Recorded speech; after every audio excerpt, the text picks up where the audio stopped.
Hi, welcome to another episode of Beyond Chronic Disease. I'm your host, Wendy Gathercole. How are you today? So today I'm talking about mind-body connection, which I have spoken about before, but simply put, it is a real thing. Science has proven it, if you're a science fan, that how we think and how we speak directly relates to how our body can function or not. So to put it even in simpler terms, I believe you've possibly heard me talk about what happened when I was diagnosed with Crohn's disease. There was 3 quite strong emotional charges, I guess, that afflicted my body. And it wasn't until years later when I sat down to write my book, or not even that long, but it was quite a few years later, that I looked at all the events that led up to my diagnosis, and I thought, oh wow, they were quite strong, negatively impacting emotions, all within a matter of weeks, that I took on board in my body. Now, I know a lot of you out there are probably saying, but I wouldn't have caused this in my body. I wouldn't have created this disease. I wouldn't have created it. It doesn't have to be a disease. I know this is all about beyond chronic disease, so I'm beyond it now. It's about how you live your daily life as well. Okay, so how you think directly reflects on how you act, and that affects how your body receives the emotions. Okay, so let's simplify it. So if you're just about to jump on an airplane, this is probably an easy one, and you've already said to yourself that you're scared of flying. You know, like flying, oh my gosh, this is going to be just so scary. You know, you're already talking yourself into getting that anxiety of flying. Do it for yourself. How does your body feel when you're thinking about that and you're put into a state of panic? When I do that, I get butterflies in my stomach. I can even feel it in my chest. Sometimes you can even feel it. You just can't talk. You feel a big ball, something in your throat. You just get choked up. So, and that is, you know, the truth in how your thoughts and the stories you tell yourself, how that affects your body. So your mind directly affects your body. That's one story. Another one is, most of you that know me personally know that I barefoot water ski. And a lot of the time, I'm, want to do it, don't want to do it, want to do it, don't want to do it. And so now I've decided the fact that I am going to do it, and I'm doing it well. And there was one day that I just woke up and thought, well, this is what I'm going to do today. Now, you know what? It doesn't always work out, but this is the thought process. This is the mind-body connection that I'm trying to explain simply. So when I decided that this was what I was going to do, that's all I did. I decided this is what I was going to do. My body can do it. My body is strong. And I did tell my body that. I know it sounds weird, but I do that. This is what I'm going to do. And there wasn't any thought process. There wasn't any emotion other than, well, no, there was no emotion, as in there wasn't any really energized emotion about it. There wasn't any negatively impacting emotion. It was just, this is what I'm going to do. And that was it. It was just like a zombie moment, I guess. So there's nothing else going on inside me. There was no, oh, but what if this happens? And then I get all, scared or whatever and nervous. I did experience some nervousness before I jumped in the water, but this is always the way. This is always the way anyway with me sometimes. But it wasn't directly related to what I was attempting to do. There was no negative thought pattern whatsoever about what I was wanting to achieve. It was all just following the plan, the little steps that I had in place, and what I was going to do.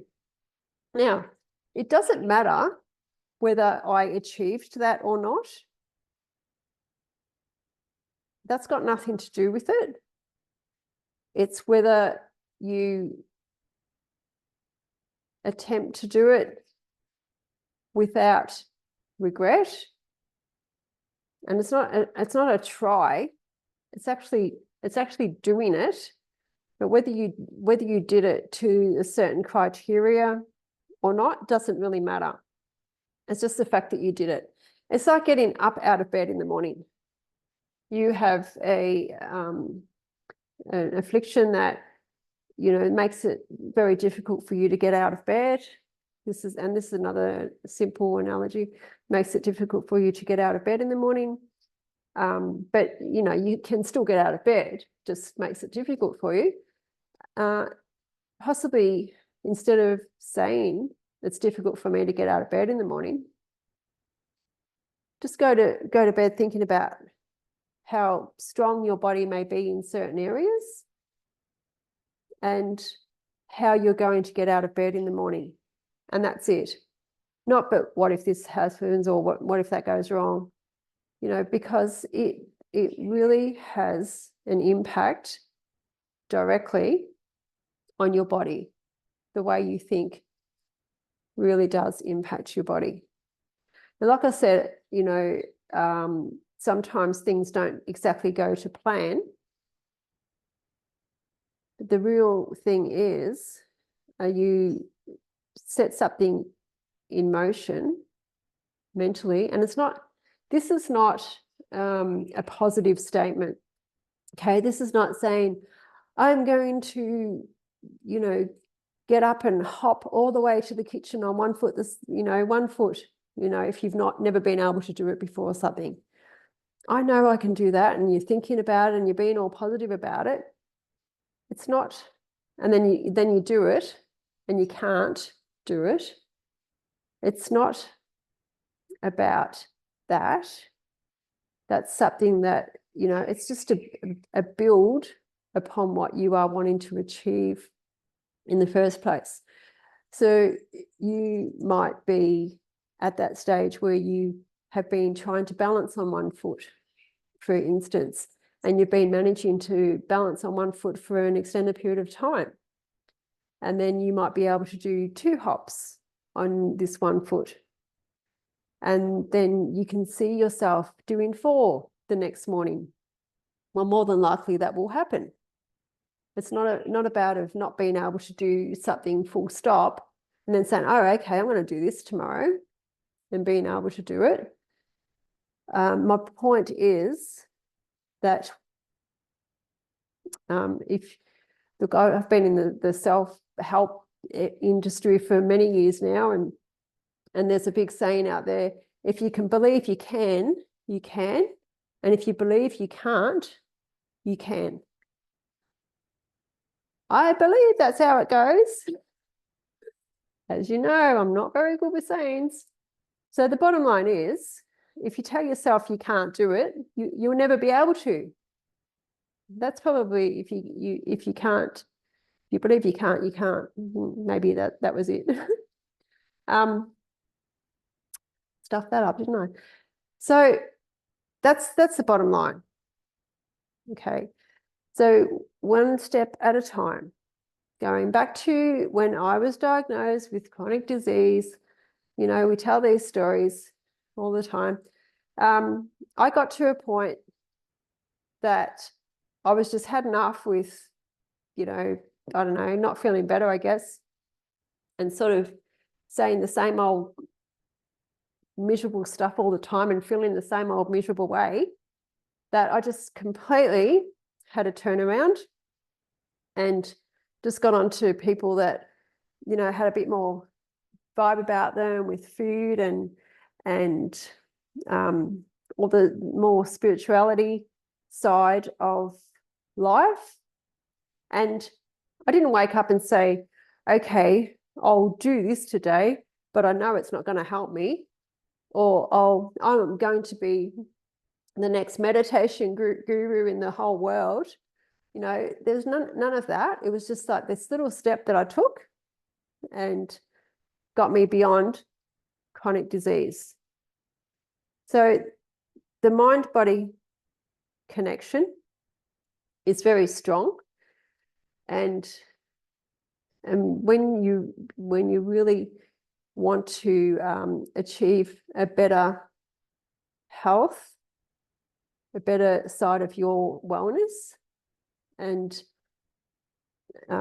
you look at different aspects, like you really have to look at other possibilities if nothing's changing for you, and you have to go outside the usual realm of the standard medical profession sometimes, well, probably all the time, especially if it's not, you know, nothing's changed for you. And, you know, one of those realms is getting into some mind work, breath work. It really opens your eyes up to a world of possibilities. So the mind-body connection has worked amazing for me, and I know that it will for you when you get to that point. Some of you are not at that point yet, where you can really focus on the benefit, the more beneficial side of the thoughts that you create. But let me leave it with you. Let me leave you this. If you wake up and you say it's a miserable day outside, I'm going to have a miserable day, because this is what we do. If it's raining or if it's windy, I don't like windy days. If it's, you know, snowing or, you know, anything that's going to spoil your day, tell me, do you have a good day or do you have a crappy day? I know the answer to that, by the way. But if you wake up with those same circumstances outside, but you choose a different thought and you choose to have a great day besides, in spite of the weather, how's your day going to go then? Is it going to be good or crappy? And I know the answer to that question too. And it impacts on your body immensely. You wake up and you go, oh, it's a miserable day. Feel yourself, your body gets heavy. It really does. It gets heavy. You may even feel a bit nauseous in the stomach. You feel a bit around the shoulder area. You won't even feel tired. You've just woken up, but you feel tired because you're thinking of how bad the day is going to be. It doesn't even have to be the weather. It can just be even going to work or anything at all. You know, this is how it impacts on your body. If you wake up and you have a different thought pattern, you're going to have a great day regardless, then your body won't have any of that heaviness. You won't feel nauseous, like you won't have anything like that. Your body will probably feel light and you'll jump out of bed for joy. So please, if you're in a state of distress, please look at the thoughts you are thinking, the speech that you are telling yourself or that you are telling others, that is very instrumental in how your body will react. If you're constantly telling people what disease you have, how sick you are, what your outcome is, how long you're going to live for. And I empathize with you.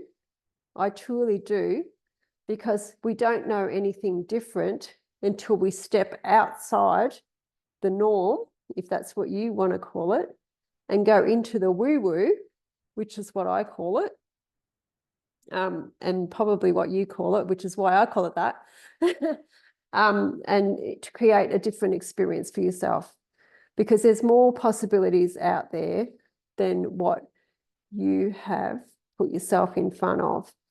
And just because you try something once doesn't mean, or you just try one thing, it doesn't mean that it doesn't help, that nothing helps, I should say, because we all choose different things for different reasons.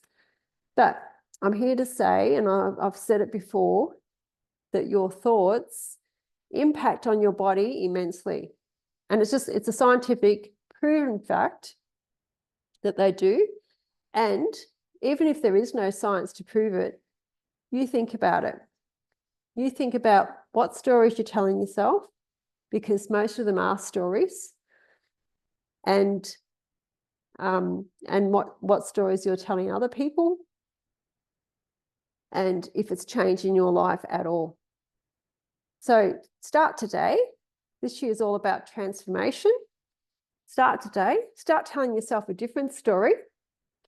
And if you've explored all the medical side and you're still the same, then maybe you need to choose something different. Or maybe that's the kickstart that you need to say, okay, this is none of this is working for me. What else can I choose? Okay, you've got to have that thought. But if you choose not to have that thought, then so be it. I understand. It's a bit scary out there when you have to take responsibility for your own health to start with. So I'm here if you need some guidance. Anyway, so the mind-body connection, your thoughts in action or non-action, your thoughts really do control your body. Okay, until next week, I will see you then. Okay, bye.